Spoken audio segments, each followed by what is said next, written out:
So we are here at Perry Meridian Middle School with Aaron Coleman and Scott Reitano. So Aaron, ladies first, tell us about yourself. Yeah, so my name's Aaron Coleman, and I am the Child Nutrition Director here for Perry Township Schools. We're a pretty large district. We have about 17,000 students. We've got 24 schools, and we serve all of them, and it keeps us busy. Okay. And I've been director here for 2 years now, and with the district for 4 years. Okay, so 2 years. So you've had quite a couple years with the pandemic hitting last year, that being your second year, huh? It was definitely an initiation, Yeah. I would say, but as a new director, it really forced me to get my feet wet and to dive into the world of school nutrition. And we have so many good resources and other directors you can lean on for advice. So it's been a very interesting time and a good time to learn new information and how to operate. Yeah, that's awesome. You don't come from a background of school nutrition though, right? You came from registered dietitian on the healthcare side, or? Yes, so I was an assistant school nutrition director starting out for about a year, and then I've worked in pretty much every field of nutrition, from long-term care to clinical dietetics to health coaching. So this is by far though my favorite nutrition field for a registered dietitian. That's awesome. And Scott, what's your deal? I get asked that a lot. No, I think similar in terms of our design firm designs commercial kitchens across marketplaces. So higher ed, healthcare, corporate dining, all of those different places. But my heart, like yours, is in school nutrition and trying to entice children to eat healthier. Okay. And so when we get to partner with people like Aaron and do some different things, it's a blast. And that's Reitano Design Group, Reitano right? Design Group, yes. Awesome. Thank So you. how do you two meet? First of all, why did you guys meet? Why are we starting this process of this renovation here? So this is a much needed Amen. project. We have some plumbing issues in our kitchen. It's been a long time coming. The pipes are starting to just wear down. So they've done projects over the years where they've kind of slapped, some bandages on things to keep things afloat. Yep. But the opportunity came to where we knew it was time to fix the plumbing. And while we're back there and ripping up the tile on the floor, that is the perfect opportunity to get in there and to renovate the kitchen itself. And how old is the school? Oh, Because I saw an oven back there that might be like 40 years old or something. it was built in, I think, 1969. Yeah. Wow. Yeah, a lot of the oven is original to this Absolutely. building. Yeah. Yes. Can you tell the audience what that oven is? It's like one of those giant, I don't know, I can't even explain it. It's a huge rotary oven. Yeah. I mean, you That's could right. put, I don't know how many turkeys in The there, old- pizzas. It's an old bakery style oven Yes. that you can put pizzas across there, or even turkeys or sheet pans, like multiple sheet pans, and it just rotates around. That's pretty neat. So what's the process like for doing a renovation? Like, how do you begin that process, Scott? Well, first of all, what's behind us is a servery that isn't like 1969. So we had an opportunity to be in Perry Township schools several years ago, and we worked on that. And so then it's an interesting thing when they say, okay, we need a new floor, there's bad plumbing issues. That's not actually a food service problem, except, you're going to be tearing up our floor. And I think the process for both of us walking in is the architect's on board, the facilities people from Perry Township are on board, and their idea is, okay, we got to still feed kids, how are we going to do that? Go. And Aaron and I look at each other and go, okay. Yeah. And then in this case, I think the plot thickened a little bit, because what else do you do out of this kitchen? It's not just the middle school, right? Yeah, we satellite out of the school too. So this kitchen is huge because it used to satellite to several of our schools. Yep. Right now though, it still sends food every single day to the high school. They don't have walk-in cooler or freezer, so food gets stored here. They bring a lot of it frozen, they prep some, and a few of the other like alternative school and a few other locations as well. So again, in terms of a start, we start talking, and the architect, who very cooperative, your facilities people, Yes. they're on board. Like, we all start talking together, and what you find out is 1,200 kids here. Okay, we have a huge kitchen for 1,200 kids. The high school we satellite to is like twice the size, right? 2,400 It is. kids. I mean, and one layer got on the, so we called it so first of all, how are we going to feed kids here? We decided, okay, reverse satellite program. We're going to come from the high school here, which then you layer in when we do that. We're like, well, why would you want to satellite again once we got done, right? And so we took a look at, well, what would we need to do to be able to feed those kids over there? And I think, well, you mentioned it. What did we put in there? Walk-ins?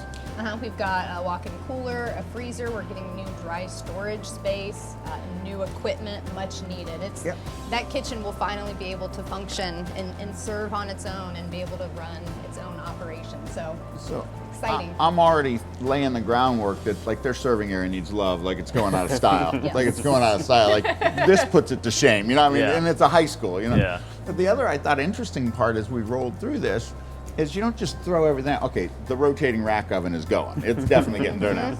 But we found that the dish machine here feels oversized for this operation, but exactly the right size for the high school, and it's only, I think we found out, 4 or 5 years old. Oh, perfect. Just gonna take it on over to the high school? Literally, which Yeah. by the way is across the street. Okay. You know, and so that played into it as well. I mean, it literally was layer after layer, and try not to spend money like it was going out of style, but think through, wait a minute, let's make it an investment, not a cost. Like, how is Yeah. that a win? Yeah. And I think things like, when I talk about this dish machine, we're talking about, it's an old flight type. It's $100,000 by the time you get done with the tables and everything else involved.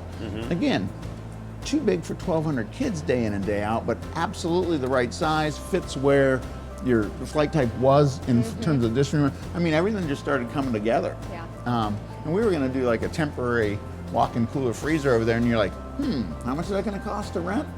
Why don't we put one in? You know, that kind of Yeah. stuff. So You guys seem very financially responsible. I could probably learn a thing or two from you guys. We got good people that work for us. one of the things that we talked about early on is we want to be good stewards of the finances. You know, I mean, we live in a world with square footage and budget restrictions. So it kind of layered on itself. So, okay, first up, as we're taking up this floor, we still need to feed these kids. And we know we have a kitchen the size of Texas, so to speak. So we figured out we're bringing food over. We're going to use cooking holds here and some extra space that we had. Server's not getting touched, which that completely makes sense. Yeah. But then it came down to, oh, by the way, we still got to design your new kitchen back here. Yeah. And maybe the first time ever, as we walked through and thought about it, the kitchen's getting smaller. Like, the win isn't how many extra steps did Betty have to take to go from there to there to there. And so that's kind of the fun we've been playing with is let's right size this thing, that it makes sense operationally. You know? So what did your staff think whenever you told them we were going to actually downsize the kitchen? They were surprisingly okay with it. No. I think it just makes it more efficient knowing they don't have to travel as far when they get Right. something, you Yeah. know, from the freezer or the coolers. Okay. Just logistically, the way that things are laid out, it just makes more sense. Of course, change is never easy, so Right. I think at first they were a little hesitant, but once they heard the plans and understood the direction we were going, super comfortable. Well, I'm excited about the direction you guys are going, and I want to go see the blueprints that you apparently have here to show us. Absolutely. Can we go look at them? Absolutely. Let's All do right, it. let's do that. Thanks. All right. So here we are, and these must be blueprints, but they're not blue, I noticed. They're black and white. Wow, Mr. Obvious, thanks. So what we're looking at is Aaron and myself and members of our team and Connie, the manager here, have already collaborated. Okay. And what I love about that is, number one, like, you guys are going to be living with this for the next 30 years or whatever. So to have Aaron in and then Connie at the school level, like, Yeah. she knows her kitchen.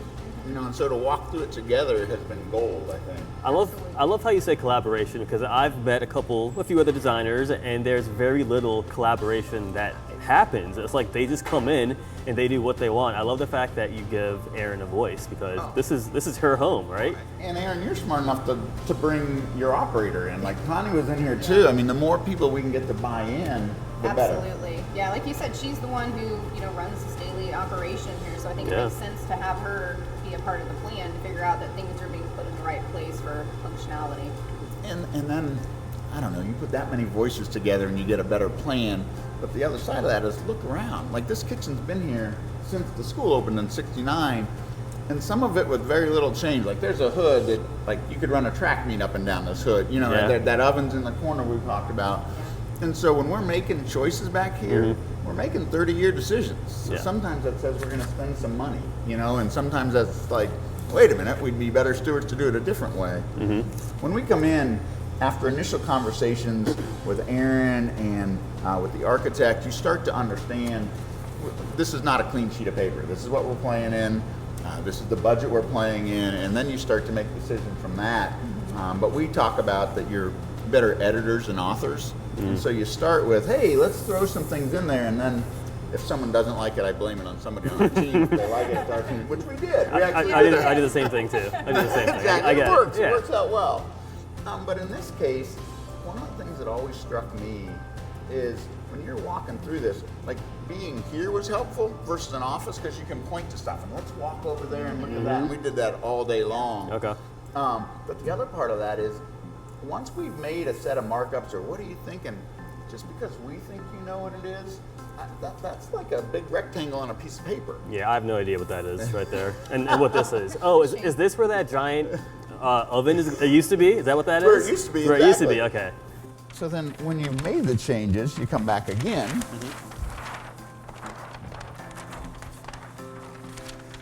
And so some of the things that are absolutely everything is, we listened. Here's what we're coming back with. We may not be exactly right yet. Now, we know our project's moving really, really fast because of, hey, the floor is coming up, you gotta do something. Aaron, talk a little bit about what we decided in the dish room, like how we found that out. Yeah, so we decided to do a whole new system, a whole new type of dish room.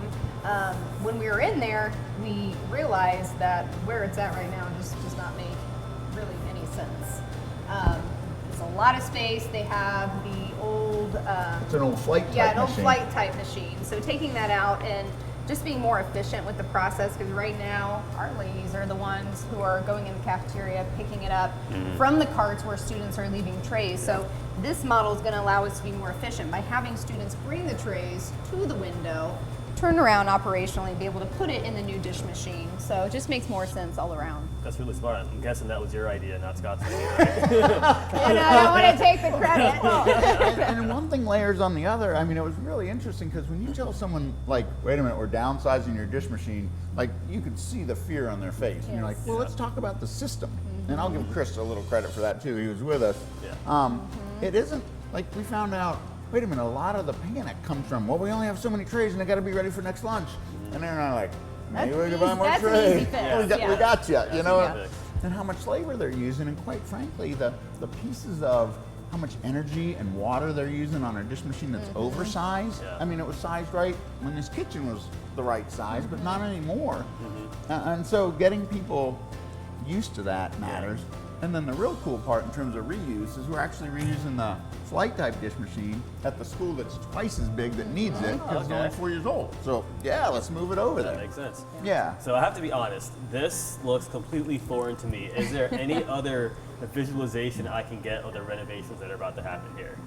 I can't read this. So I'd love to tell the story that I once had a food service consultant when I was a manufacturer's rep go, oh, the problem is the food service director can't read a plan. And in my mind I'm going, that looks like a square on a piece of paper. I can't read the plan either at the time, right? So if you don't see it every day, the goal here is that Aaron and her team will understand it. Yeah. So next Absolutely. up is 3D, which by the way, See, that makes sense to me. you know what I mean? And even down to, here's a dish room we were talking about. Now you see where they're dropping off. Here's the racks that are in the middle of the plan. Here's the flow out to the servery. You start to see it in 3D. And Marco likes a lot of different, our guy likes a lot of different.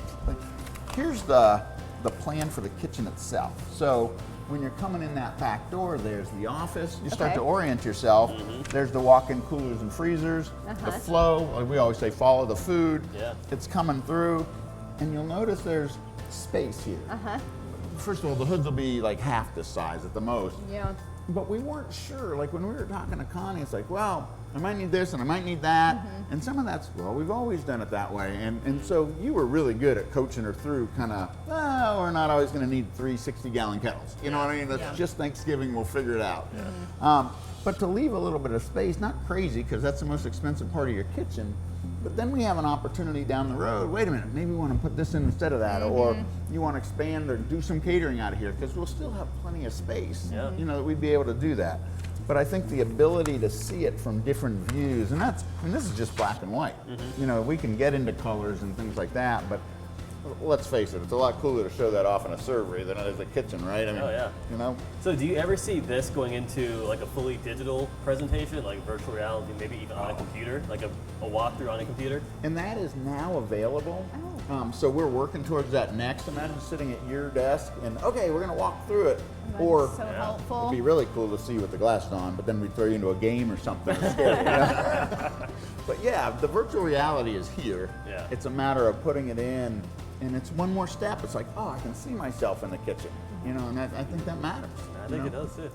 Again, we're making 30-year decisions and we're spending a lot of money. The better we can paint the picture, the better off I think Yeah. we are. And it's an Absolutely. investment too, right? That's exactly It's an right. investment. That's it. By the way, when we downsized the dish room here and took the dish machine and used it over at the high school next, Yeah. it's like a $70,000 savings. How much? Like $70,000. Just between the size of the new one and its cost and the size of trying to buy another one that size. Yeah. How do you? We'll buy you more trays. Yeah. That's nothing We got compared you. We got to you a on the dish tray. machine. Yeah. Well, this looks amazing. Aaron, I am I'm super excited. excited for you. Thank I can't you. wait to come back and see the final results Yeah, whenever that's absolutely. done. Absolutely. And you've been watching, you've been served.